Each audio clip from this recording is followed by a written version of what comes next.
Hi, thanks for signing up for this free course on how to become a better photographer. I am Sudhir Shivaram, founder and director of Sudhir Shivaram Photography Private Limited. Basically, an engineer by background, electronics and communications engineering, who worked in the software industry for close to 18 years. The first 9 years, I can say, more of a pure technical software programmer working at the device driver, kernel programming, that kind of a work, and the remaining part more into the corporate section of management level, I would say, of handling a software division itself. So I come with a pretty strong technical background, and on top of that, 25 years of photography. So I've been doing photography, and most importantly, I've been teaching photography for close to 15 years. And in the photography field itself, if I had to say some of my achievements, so I have been a Canon brand ambassador for close to 8 years. On top of that, the Sanctuary Asia Wildlife Photographer of the Year. And then, even with respect to National Geographic, I have won, or rather, my cover shot of this beautiful image has won the National Geographic Yellow Border Award. So, this cover shot featured in the National Geographic Traveler India, and then the internal competition within Nigeria across the 14 countries, and this won the first prize for India. Beyond that, when it comes to the recent Asian Photography Awards for 2017, I have been recognized and awarded as the third most influential person in the photography industry in India. So the first has been the Canon MD and CEO, the second has been the Nikon MD and CEO, and I have been at number 3. So when it comes to a photographer, probably the most influential photographer in India itself for 2017. And then again for 2016, I was placed at number 2. And then the year before that, I was placed at number 5. So the last 3 years consecutively, I have been rated as one of the most influential people in the photography industry itself. And then in the recent survey concluded, in the top 100 photographers on the web, the most talented, famous photographers on the web, I have been placed at number 12 across the globe. So number 1 in India, I would say. And then when it comes to wildlife photography across the globe in the top 100 list, I have been placed at number 1. So the awards and recognition, it goes on and on and on. So that basically gives me the confidence to teach, the kind of credibility I have. And that is where the big brands like Canon, Nikon, Samsung, Adobe, a lot of these big brands, they work with me because of the trust they have in me, with my capabilities, with my technical knowledge on photography and everything related to photography. So I've been conducting photography tours, workshops, all this for years together. And in the last 3 years alone, I have taught for more than 1,500 students. So I come with this very, very strong background when it comes to photography teaching. That's about me. Now let's come to the course itself. What is this course about? Now, in the next 40 minutes, I am going to teach you everything you need to know on the basic fundamental aspects of photography. Fair enough, you have bought your new camera and you look at all the various settings in the camera, doesn't matter, be it a Canon or a Nikon or a Sony or a Pentax or a Ricoh, the brand just does not matter. It's the concept which is more important. So you bought the camera, you look at the camera, the settings, it's way complicated. There are way too many buttons. In fact, if you see the current age digital cameras, they are very complex. The photography manual itself, if you see 200 pages, 300 pages, I don't expect you to go through those 300 pages to start operating this camera or how to become a better photographer. So in this course, what I'm going to do is I'm going to help you understand. If you look at the very basic things, what gets displayed at the back of the camera, I'm going to help you understand what each of those things are, how they impact photography, how you can start using that. So I'm going to teach you all those. Even though in the course I'll be using a Canon camera to explain the concept, it holds good for any brand of the camera. So what I want you to do is charge your camera completely and then hold the camera in your hand, go through the course one step at a time and start experiment along with me. And now comes another important point. Go at the end of the course. Once you finish the entire course, I want you to stick with me for the full course. That is very important. Once you finish the entire course, at the end of this course, I am going to give you some very, very useful information and tips. So don't cut it across. Stay till the end, go through it and hear what I have to say at the end of the course, which is where is going to be very, very important for you when it comes to your photography learning. And now comes another very, very important point. Now, as a part of this course, this is what, around 40 minutes of course. That's all. It's not a very, very big course. Now, if you look around, you have a lot of distractions. Your cell phone, your email is coming up, you have your Facebook or Instagram account, you keep looking at all those things. So, if you want to learn, if you want to be a better photographer, before you start this course, what I want you to do is switch off all those things. No distractions, nothing. You give me your undivided attention for the next 40 minutes, and I'll guarantee you, you are going to become a better photographer. Your understanding about photography will change like anything. So switch off all those things, pay complete attention to what I have to say as a part of this course, experiment along with me, and most importantly, as I said, at the end of this course, I have some very, very important information to share with you. Go through that as well, and then you can feel the difference in your images, and then you will be very happy looking at the images, the wow factor in the image, all those will start coming in. So let's get started with the course. Hi, in this tutorial, I am going to take you through the core concepts, the fundamental concepts of photography, and give you my recommendations so that you can start making some awesome images. The other good part about this tutorial is, like, I'll be conveying some of the settings, and in your camera you should be able to try it out and do the things practically along with me. So in the next 30 minutes, stay tight, follow the concepts, experiment along with me, and you will see the difference in your images, where you will understand what it takes to make those awesome images. So let's get started.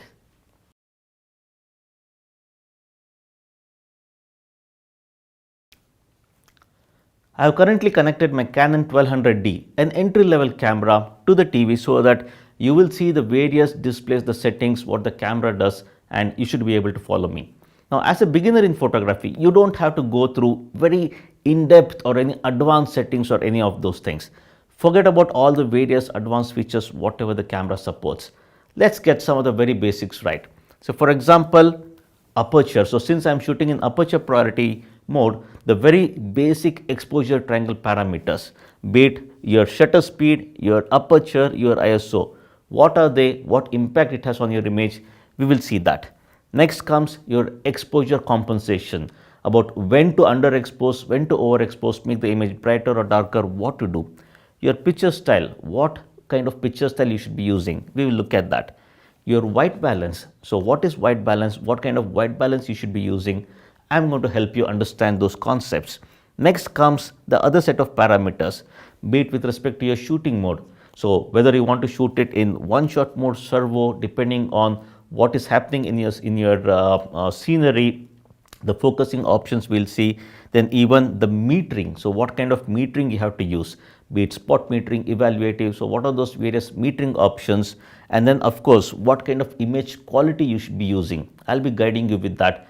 And of course, the last point is obviously with respect to your focusing points, when to use what kind of focusing points. So here, this is the very basic thing, what you see in your Canon cameras. Now, the same concept applies to your Nikon cameras as well, where if you look at the info, the display what your Nikon camera gives, even that will have your exposure triangle parameters about aperture, ISO, shutter speed, the same things. Then you even have your compensation, exposure compensation, your white balance parameters, and in case of your focusing mode, whether it is like autofocus single, autofocus continuous, so what kind of focusing mode you want to use. Then comes even the metering, the concept is the same, and even your image quality, the RAW or the JPEG, what kind of quality you should be using, and then the focusing points. So if you see, be it Canon, Nikon or any brand, it doesn't matter. So let us go through each of these basic concepts and see what they are, what impact they have on the image, and what is the setting which you should be using to get some good images.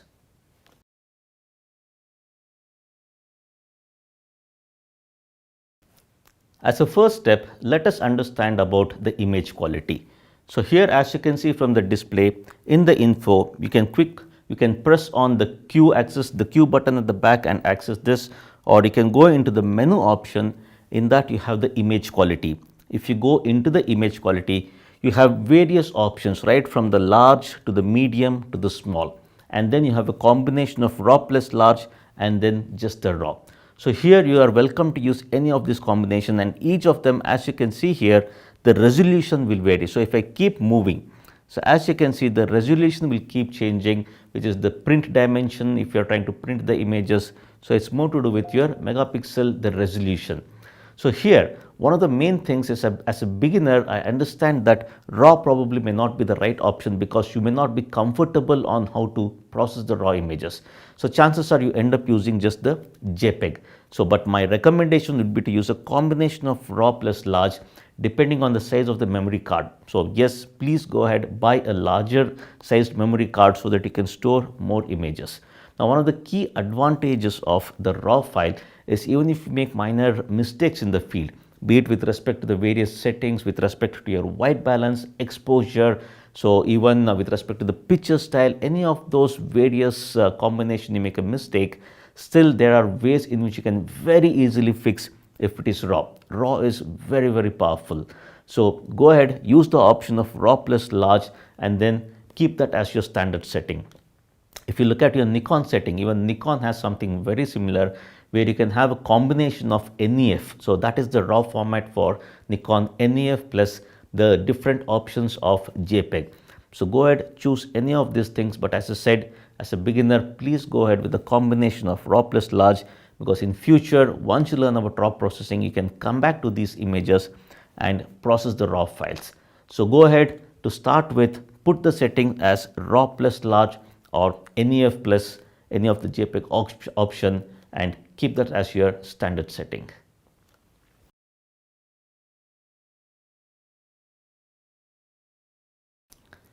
Let us now understand the next important parameter, which is your white balance.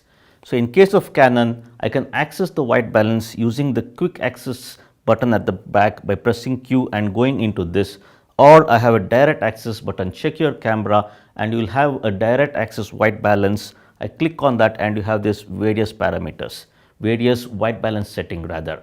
What is white balance? In simple terms, white balance is one of the key parameter which decides what kind of colors you want in your image. White balance is nothing but telling the camera to get a white color as a proper white depending on the lighting situation. Now white balance is expressed in Kelvin. So here if you see with respect to the white balance, for my Canon 1200D, I have all this various white balance setting. I have the auto white balance where the camera decides what kind of colors to put, what kind of Kelvin value to put depending on the lighting. Then I have the daylight. So daylight has an approximate value of 5200 Kelvin. Then I have the shade. Shade is approximately again 7000 Kelvin. I go further, I have the cloudy, which is 6000 Kelvin. Then the tungsten light, which is more of 3200 Kelvin. Then again the white fluorescent light. Flash, for outdoors, flash is in the range of 5400 Kelvin. And then the custom white balance. So depending on your camera model, you may have the advanced setting of the manual white balance where the K will be displayed and these values you can manually put it. Let's go each of this, let's look at each one of them. Now, when it comes to outdoors, if you use a white balance setting of anything about 5000 or below 5000 Kelvin, say for example, daylight, then tungsten or even fluorescent, any of these parameters where the value is less than 5000 Kelvin, you will get more of bluish cast in your image. So whereas same outdoor conditions, if you go into the option of say shade which is 7000 Kelvin, cloudy which is 6000 Kelvin, anything above 6000 Kelvin, you will get more yellowish colors in your image. Now let us look at this particular image. So this image has been shot outdoors. So what I'm going to do is I'm going to show you like how by putting different white balance values, the colors of the image basically changes. So I'm going to just put it in auto mode. So auto, the camera decides, I have no control. Then if I'm going to put it in daylight at 5200 Kelvin, this is what I get. Then I move it from 5200 to 5400 Kelvin, which is more of your flash. Outdoor for flash is 5400. This is the kind of colors you get. Then I moved to cloudy, which is 6000 Kelvin. And then even with respect to shade, it is more of 7000 Kelvin, it goes up. On the other side, if I come where I put it for tungsten, which is 3200 Kelvin, as you can see, it is more bluish in color compared to the cloudy and shade which is more yellowish, more warmer colors. Even white fluorescent light also gives you more bluish color. So as you can see, white balance varies the colors in your image. My recommendation is do not go with auto white balance, because in case of auto white balance, the camera decides what colors to put. As a photographer, you need to be in control. You decide what kind of white balance you want to use based on the actual lighting situation. This is for Canon, and if you look at Nikon option, it is more or less the same, where the terminologies may vary a little bit, but the overall concept of using the white balance is the same. So as I said, as a beginner, my recommendation when it comes to the using the values for white balance, don't go with auto.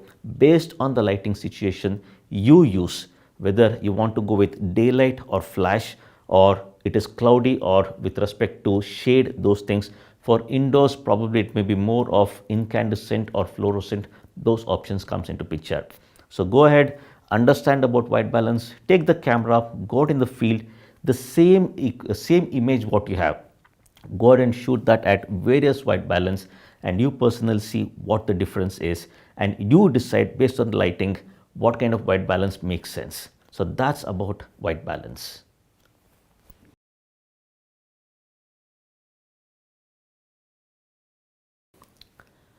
Now comes the most important part of photography, which is your exposure triangle parameters of shutter speed, aperture and ISO.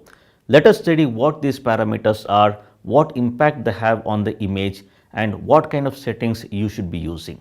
I am currently in the shutter priority mode of my camera, which is the TV mode for Canon and S mode for Nikon. So here what happens, as a photographer, I set the shutter speed. So let us look at what is shutter speed. Now, shutter speed is the duration of time your shutter is open for the light to enter and hit your sensor. So if you look at the shutter speed, so a value of low shutter speed basically causes motion blur. If you are shooting handheld, the shake which comes into the image, that is because of slow shutter speed. Whereas if I take it up, so all the way I keep going, a higher shutter speed freezes action. So what does shutter speed do? Low shutter speed is responsible for motion blur or camera shake which comes because of handheld shooting. High shutter speed freezes the action. So if you look at this particular image, so this I have shot it at a high shutter speed, where you can see that the waterfalls, the overall action has been frozen. Whereas the same image, when I shot it at a very slow shutter speed of say 2 seconds, 4 seconds at that slow shutter speed, as you can see, it's more of a silky flow of water.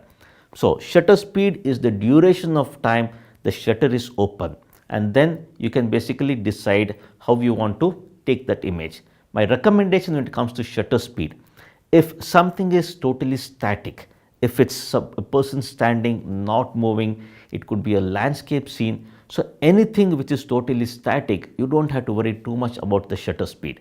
And of course, for any beginners, as I recommend, always use a tripod to get a proper setting. Now that is about shutter speed. Now the other parameter, the next parameter which we have to understand is more to do with your aperture. For that, let me go into the aperture priority, which is the AV mode for Canon and then the A mode for Nikon. Aperture is basically one of the parameters. Now okay, first what is aperture? Aperture is the opening of your lens. So if you look at this particular lens, so this is basically the 1635 lens. Aperture is this opening. So how large our opening is. So even if you look at this particular image, so aperture basically has blades inside. So a smaller aperture, say if I go all the way down to f4, an aperture, a smaller f number basically means a very large opening of your lens. Whereas I move up all the way, I go to f16, f20, f22, that is a very small opening. A very small opening means less amount of light coming into the camera. So here if you can see, a smaller f number is a large opening, a larger f number is a very small opening. Now this again controls the amount of light entering your camera. So one of the key things about aperture is that controls the depth of field. Now depth of field is that area of your photograph which is in sharp focus. So this particular image here, if you see, the depth of field what we call is very shallow. I have used a very low f number, and that is where, as you can see, the depth of field is very shallow. Now the same image, if I move my aperture, the f number, if I make it very large, an f22 or like that, then as you can see, the same image, the depth of field is very large. That means large area of your photograph is in sharp focus. Now as a photographer, you have to decide where you want to use a shallow depth of field, where you want to use a larger depth of field. Now let me give you a quick tip over here. If more or less, if it is just one single subject what you are trying to shoot, in most situations a lowest f number supported by your lens will do. Whereas if there are more subjects one behind the other and you want all of them to be in sharp focus, then your f number you may have to increase. Now similar to the shutter speed, aperture is one of the parameters responsible for your depth of field. Your focal length of the lens, then camera to subject distance also comes into picture. But go ahead, use the aperture based on the scene, and as a photographer you decide whether you want a lower f number or a larger f number to get an appropriate depth of field. And then the third parameter, which is more of your ISO. ISO is nothing but the sensitivity of your sensor. So during our olden days when we used film, so there were basically chemicals in the film, and then that is what we called as the sensitivity of the film. So the ISO or the ASA, what we used to call, was more of how fast those chemicals can react to light. So in the digital cameras, it is more to do with your sensor. So how fast the sensor can react to light. That is what ISO is all about.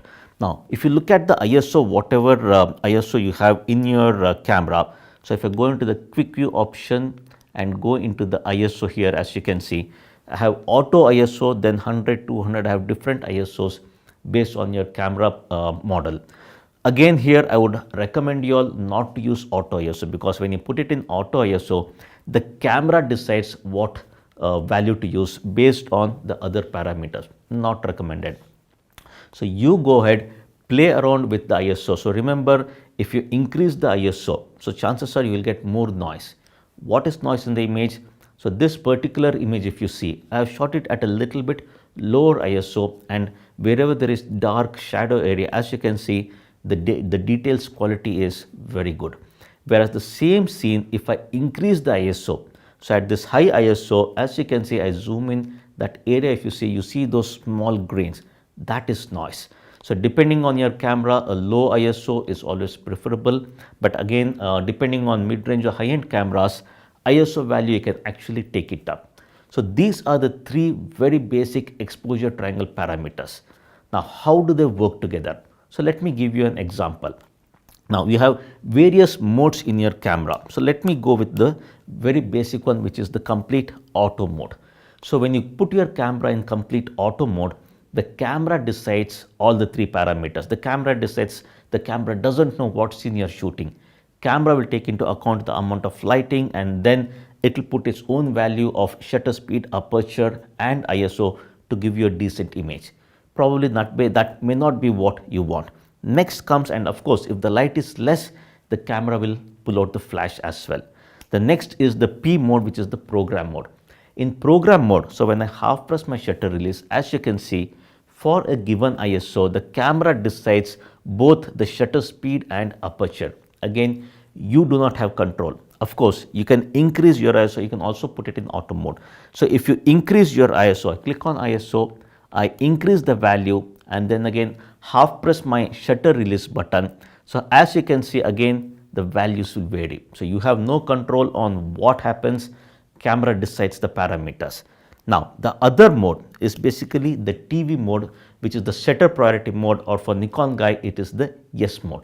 So when you put it in TV mode, as a photographer, you decide what kind of shutter speed you want for a given ISO, and when you half press the shutter release button, camera will give a particular aperture. Now remember, if the aperture is blinking, which is happening in this case, if the aperture is blinking, that means that is not enough for this very high shutter speed in this low light situation. So I'm in my studio, the lighting is very low, so this high shutter speed for this ISO is not enough. Aperture is not enough, it blinks. If I shoot, I'll get a dark image. So that is where I keep decreasing the ISO, and then it is still not enough. There you see, it's very dark in the room here. I go all the way down, and there you go. So at one point it stops blinking, and this is a good value. Of course, remember, if the movement is happening in the subject, you will get shake blur, okay, if you're especially doing handheld. So you have to watch out for shutter speed. So keep it in mind, if any movement is happening in the scene, then make sure to watch out for the shutter speed and try to keep a high shutter speed if you want to freeze the action, and then if you want to purposely induce a motion blur, go with the slow shutter speed. That is about TV mode or the yes mode. And then the other mode is AV mode, which is the aperture priority mode, and for Nikon guys it is the A mode.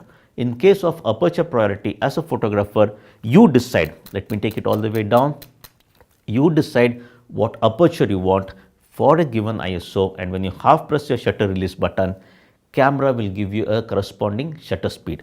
Now you vary your aperture, then the shutter speed will vary. So in case of aperture priority, as it says, the priority is more on aperture. You decide what aperture you want for a given ISO, camera decides the shutter speed. So this is more recommended when there is not much movement happening in your scene. If you are doing landscape photography or any of those areas of photography where your depth of field is more important than the shutter, in that case, go with your aperture priority. Then the other mode is basically the complete manual mode. This is a little bit advanced mode. For beginners, I would not recommend that, because you have to decide all the 3 parameters based on the metering and other complex things. Not recommended. Go with any of the other mode of aperture priority, shutter priority, or even for that mode, program mode also will work. And then the other set of mode in your camera, you have all these various portrait mode. So portrait mode, here if you see, the ISO will be auto, and then the default setting. So more or less, if you see portrait, the camera gives more emphasis to the depth of field. And then you have the landscape. So even in case of landscape, okay, it is more of, again, the default settings are the single shot, not the burst mode.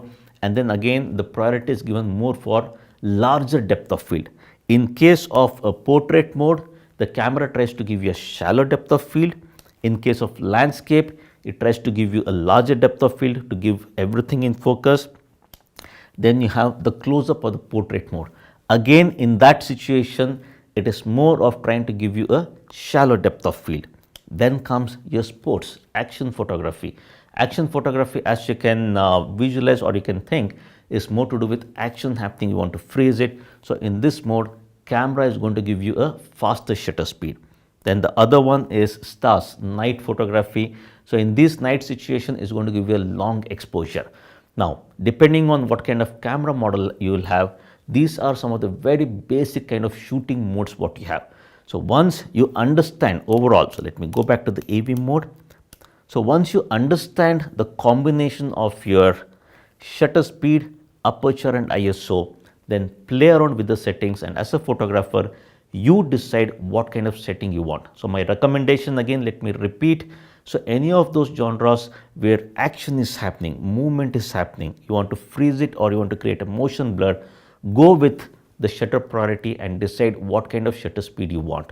And then depending on whether you're shooting macro, close-up, portrait, landscape, anything static, still, where shutter is not of much concern, it is more of depth of field what you want, go with your aperture priority and decide what kind of aperture you want.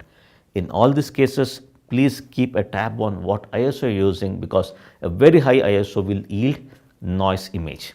Okay, so these are the very basic settings what you have to keep in mind on the exposure triangle parameters, and then as a photographer you decide what you want and go ahead with those settings.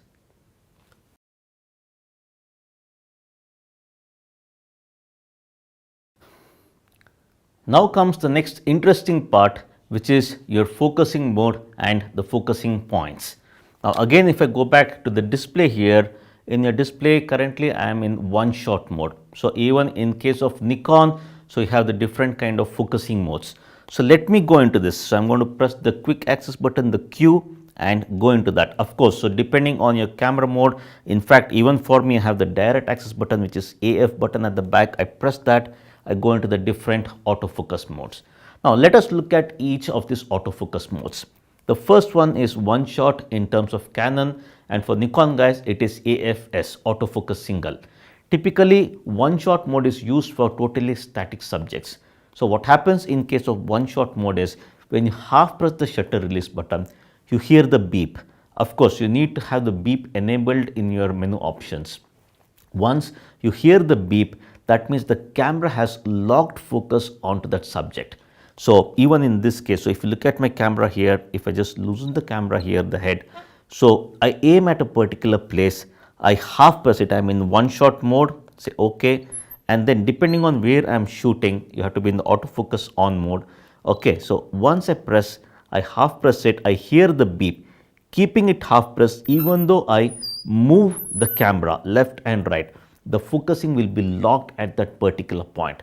So this option is quite useful when it comes to locking the focus and then recomposing. Depending on you want to move the subject within your frame, one shot is obviously a good mode. So that is one shot in Canon and autofocus single in case of Nikon. Next comes let's look at the AI servo. So if I come to the last option, that is AI servo for Canon, and in case of Nikon it is AFC, which is autofocus continuous. Now as the name says, autofocus continuous, here what happens, you can keep the focusing point on the subject and keep moving the camera along with the subject.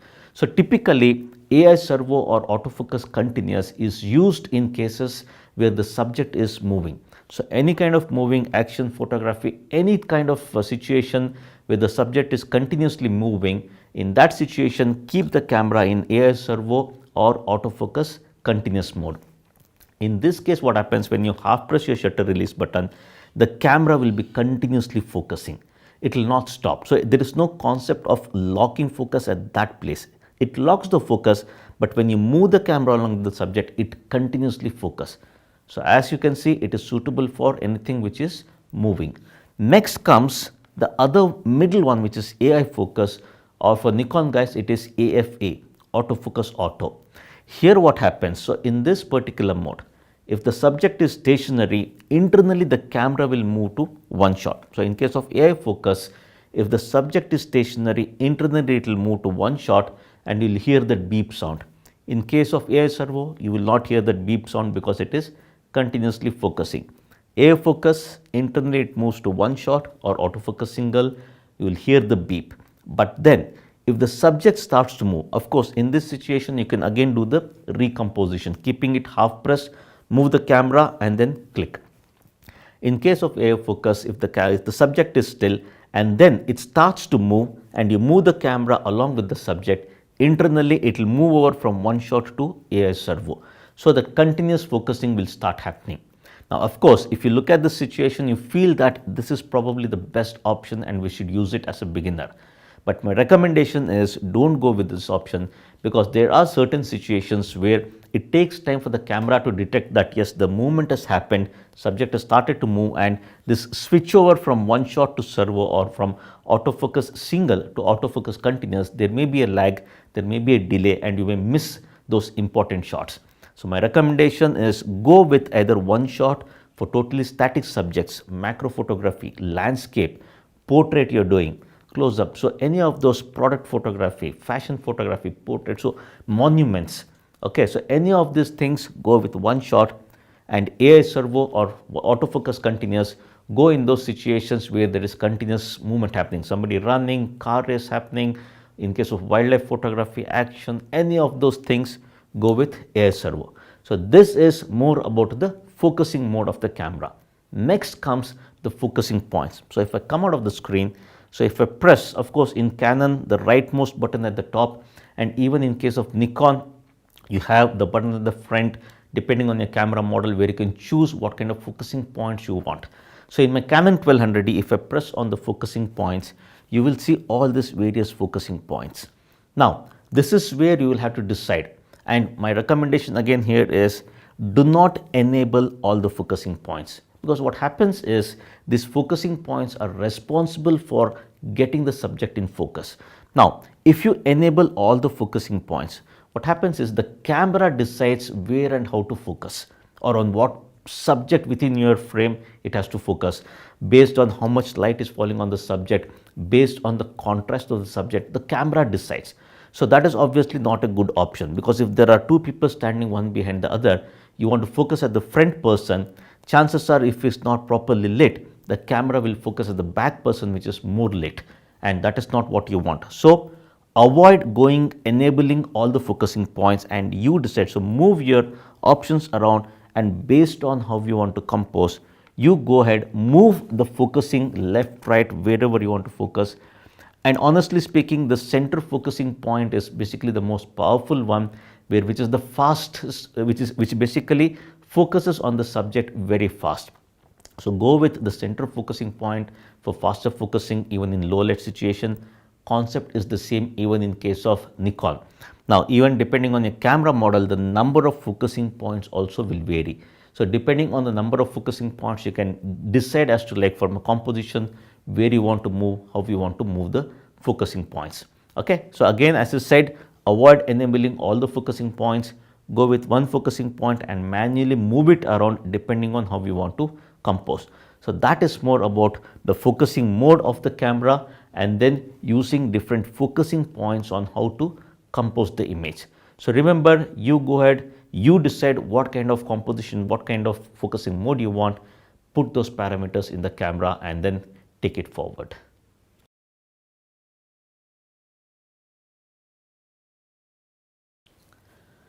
Now comes the most complex part of photography, which is metering.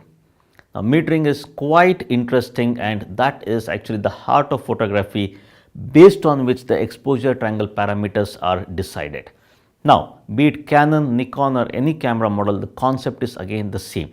Here what I am going to do, again I use the quick access button on my Canon camera, and then come down and go into the metering. So there you go. Now, metering, there are different kind of metering options. This is the entry level Canon 1200D, so where the spot metering is missing, but here we have evaluative metering, or in case of Nikon, it is called as the matrix metering, or we also call it as the multi-segment metering. Then partial metering, same in Nikon as well, the center weighted average metering, and then this option, if you see, this is basically spot metering. Now let us understand what each of these metering option does. Now, one step back, what is metering? The whole concept is, now if I am in aperture priority mode, okay, so I am basically at an aperture of, let's go down to say f4. So for an ISO of 1600 at f4 in aperture priority mode, when I half press the shutter release button, I get a particular shutter speed. So that value of shutter speed is decided by what kind of metering mode I am in. Now, in simple terms, for you all to understand, metering is nothing but it's more to do with the amount of light which is reflected from the subject. So the camera calculates how much light is reflected from the subject, and to give you a very basic exposure, to give you a exposure where it's not very dark, where it is not very bright, it will give you the shutter speed of 1 by whatever. So that is metering. Okay, so based on various metering options. Now when it comes to spot metering, what the camera does is, when it comes to your focusing point, you see this centered focusing point, what happens is the camera, when you look through the viewfinder, wherever the center focusing point is aiming at, camera calculates the amount of light over there, how much light is getting reflected from that, and it will give you a decent exposure, not very bright, not very dark, okay, a medium exposure, what we call, based on that amount of light being reflected from that center focusing point. Of course, there are options where you can move the focusing point and make sure you take the reading from there, but let's not get into that. So in simple terms, in terms of spot metering, wherever the center focusing point is looking at, camera sees how much light is reflected, and then based on that, it is going to give you a particular shutter speed. Now this is where, if you look at that image, it will give you a decent medium exposure. Now this is where your exposure compensation comes into picture. So in my Canon camera, I have the plus minus button. Even in Nikon, you have the plus minus button. Find out how to access the exposure compensation button in your particular model. I press it, and then the dial, if I move it around, there you go, it becomes darker or brighter. If I go into the quick access mode, into the exposure compensation, there you go, see there, I move it to the left, the image becomes darker. If I move it to the right, the image becomes brighter. At this point, auto exposure bracketing, keep it aside. So, darker or brighter. So, this is where as a photographer, you have to decide. The camera will give a decent medium exposure.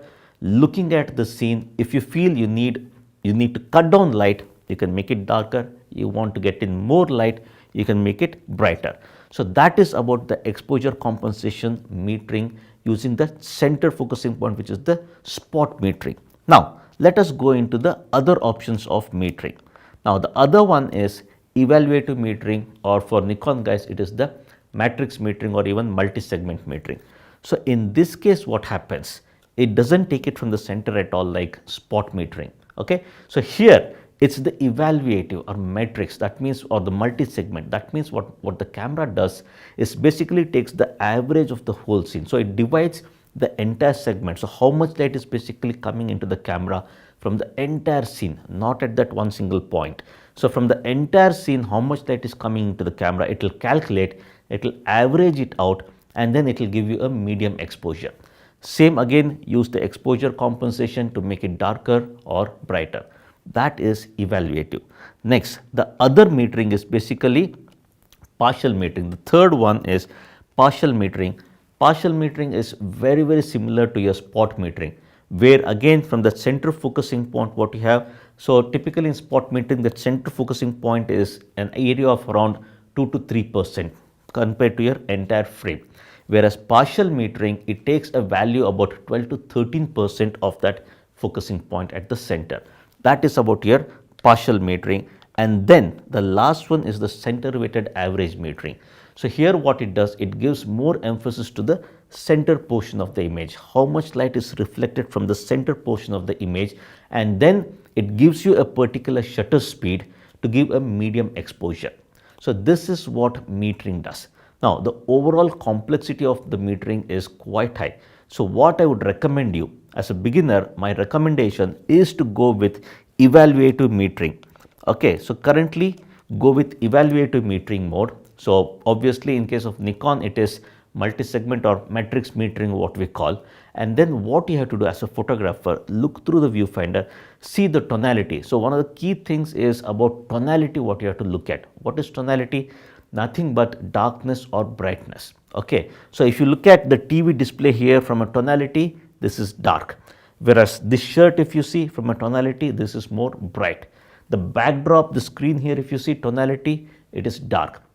So, from a metering point of view, as a photographer, don't look at colors, but look at it from a tonality. Is it dark? Is it bright? Now, let me give you a very quick tip over here.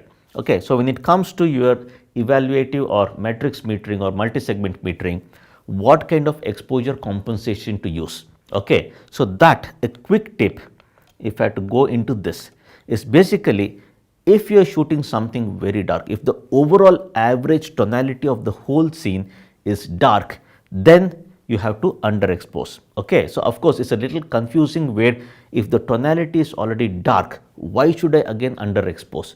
Of course, that's because the camera, it doesn't make a dark image as dark, it will make it as a medium exposure. Okay. So, that is where to recover or to get back the dark tonalities, you have to underexpose. So, if you are shooting something bright, make sure you basically overexpose. So, keep it very simple. If you go into this again, if you are shooting something dark, you underexpose. If you are shooting something bright, you overexpose. By how much? That by trial and error, by experimenting over a period of time, you are going to learn it. So, as I said, my recommendation when it comes to metering is to make sure use evaluative metering or multi-segment matrix metering, and based on the tonality, go ahead, underexpose or overexpose.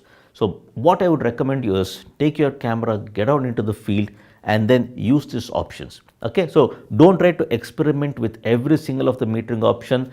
Try to master one particular metering option, understand it in depth, and then continue to the next one. So, put your camera in matrix or evaluative or multi-segment metering, same scene. Okay, put it on a tripod, put the camera on a tripod, same scene, shoot it with your exposure compensation at 0. So it doesn't matter whether you're in AV mode, TV mode, so obviously the corresponding value the camera will give you. Okay, it's okay, go ahead with AV or the A mode, then go ahead, same shoot it at 0.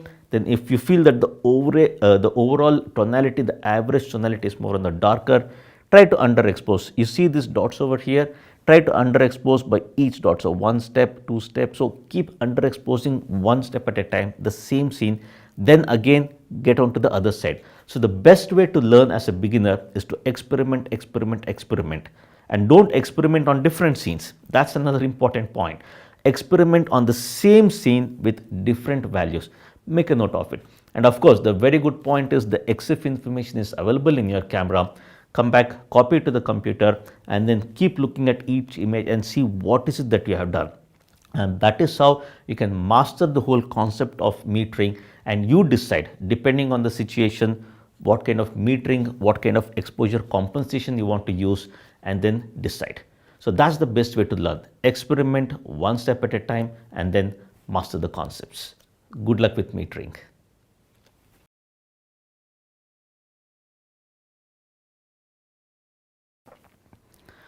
All right, so in the last 40 minutes or so, I have explained to you some of the very basic fundamental concepts of photography.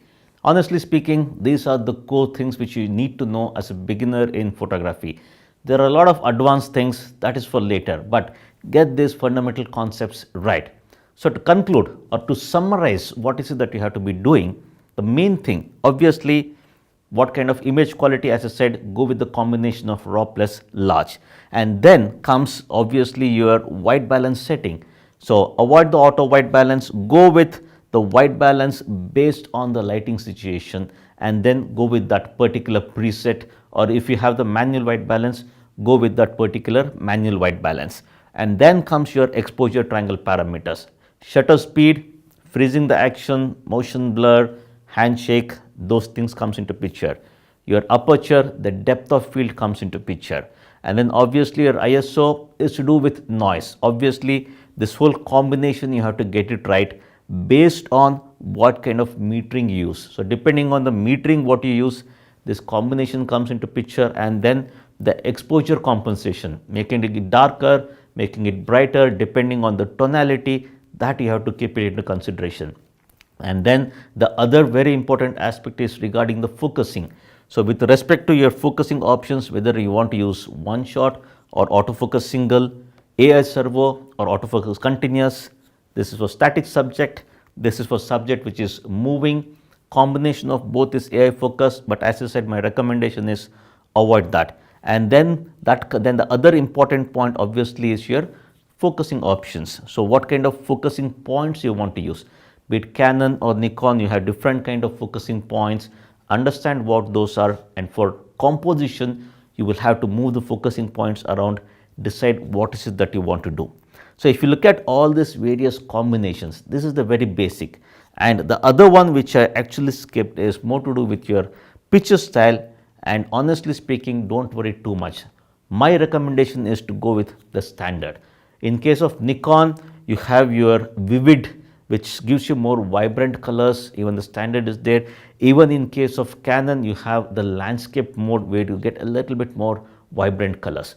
So again, picture style is again more to do with what kind of photography you're doing, what you're shooting. And as I said, if you're shooting raw mode, then you can change those picture styles at a later point of time during post-processing. So these are the very basic fundamental concepts of photography.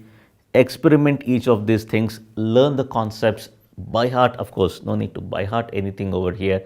It's more of experimenting, understanding, and hopefully this session what I just gave it to you, hopefully you're going to like make use of it, practice, experiment, and then once you master this, then comes the advanced session, and that's for a later point of time.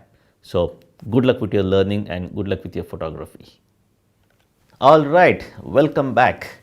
So I am sure like you had a fantastic session going through all the various concepts. Pick up your camera now, start clicking those amazing images.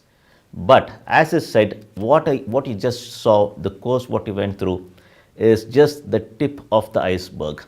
So as a part of the portfolio of services what I offer on my website, so online video tutorials is one of the very, very important things. So of course, like if you look at the various courses which are available on my online tutorials, the first important one is the basics and advanced photography course along with post processing. Now this itself is a very, very huge chapter where I take you through all the fundamental concepts, the advanced concepts, connecting the camera to the TV screen, what you went through, what you saw, and then I take you out into the field and practically show you how to basically implement that. So all those various fundamental things and even the advanced concepts I teach you over there make you perfect in all those things. And then of course at the end of that session you will understand as to what it takes to become a very, very good photographer. And then you can experiment it out there, those things hands on, you can try it out. It doesn't end over there. Then comes the other very important aspect, which is post processing. So if you look at the overall photography, it's just not about understanding about your camera, how to take good pictures. Fine, you got the images, you copied it to your computer. Next what? So how do you basically present those images? Even if you have to go to a party, I mean, you just don't get up and then just get off to the party. You make sure you are in a presentable situation. You go do, you freshen up, you have bath, whatever, shave, makeup, little bit of combing. So basically it's the same you, but you make yourself more presentable. So how do you do that to your images? That is where the post processing tutorials comes into picture. And as a beginner in photography, again, as I said, be it a Canon user or Nikon user, just does not matter. So I have targeted post processing tutorials right from using the very basic Adobe set of products using Photoshop, Adobe Camera Raw to process your raw files. If you are a Canon photographer, I have the Canon DPP Digital Photo Professional course for you, online learning. If you are a Nikon shooter, then I have the Capture NXD tutorial as well. Depending on what kind of photographer you have all these various learning tools available at the tip of your hand or at the tip of your mouse. Just online learning, you can just follow through and learn photography. So once you finish your basic course, once you understand about all the post-processing concepts, all those things, next comes the other thing. Fine, if you want to buy a new camera, upgrade your camera, what is it that you should be doing? So I have a separate course on that, your ultimate guide to camera and lens buying. So equipment buying, what is it that you need to watch for? I have that separate course for you so that you can become a master expert in basically understanding what it takes to buy your next camera or upgrade your camera. And of course, like if you are a very, very entry level photographer, a beginner, the course what you just went through, the free course about how to become a better photographer, a little bit next step on that is basically an entry level course called as how to make better images from the Canon 1200D. So a Canon 1200D, if you are having an entry level camera, how to get started, be it Canon or Nikon, it just does not matter. So you can go through that course. And then comes a little bit of advanced course. If you are a Nikon D500 shooter, if you have a Nikon D500, then your ultimate guide to making really good images out of that Nikon D500. I have a huge entire course dedicated for that. So all these things, if you see each one of them step by step, you can start learning. All these are online based video tutorials what I offer. Okay, so of course, as I said, it's a combination of classroom as well as basically the field learning. In fact, I asked my friends, once I came up with all these things, I asked a few of my friends saying like, see, this is what I offer online. Okay, and then like, what do you think? So what kind of cost do you think you're willing to pay for this? So they said, Sudhir, I think if you look at this whole gamut of learning what you have put online, easily people should be able to pay 10,000 rupees. That's close to 150 US dollars. So this is what we are willing to pay for this kind of an offer what you have, online learning. And I said, okay, fantastic, that's good. They were, okay, Sudhir, what is the offer you're giving it at? I said, hold on, let me finish the whole story. So you sign up for my video tutorials, you go through all these various courses, you become a better photographer. Just imagine, obviously you can start creating amazing images, fantastic pictures you can start clicking from whatever kind of camera what you have. And then even once you become an expert shooter, move to the pro level of shooting. Look at the kind of applause you will get from your friends, family, colleagues at office. Nowadays, if you see like even at office, photography is such a kind of a hobby for everybody, that you start making good images you can share with your friends, and like you get that happiness out of that. So you can become that fantastic photographer. No more looking at others' camera and seeing like, I mean, how is it that he's able to make very good images?